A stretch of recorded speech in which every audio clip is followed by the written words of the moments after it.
How to fix CapCut not opening on PC. So in order to fix this issue, let me head over to one of the article which is gonna help you out and guide you with the step-by-step process.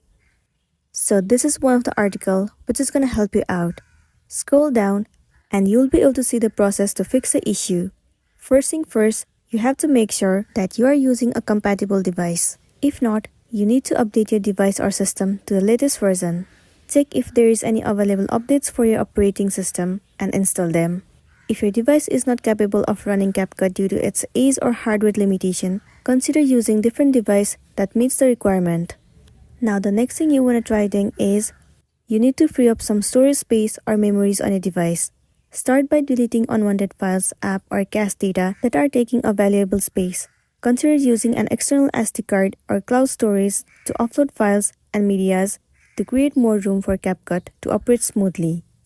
Once it has been done, now the next thing you want to try doing is update the application CapCut. For the PC, open the Microsoft Store and click on the Downloads and Updates section. Look for CapCut and then click on it. If there is an update available, click on Update to install the latest version. Well, even after updating the app, if it doesn't fix the issue, then what you want to do is, you have to make sure that you are connected to the stable Wi-Fi. Connectivity issue can be the major reason to face the problem. That's why make sure that you are connected to stable Wi-Fi. After that, you'll be good to go. So that's all for today, and this is simply how you can fix CapCut not opening on PC. Make sure to smash the like button and consider subscribing if you found this video helpful. We'll see you in the next one.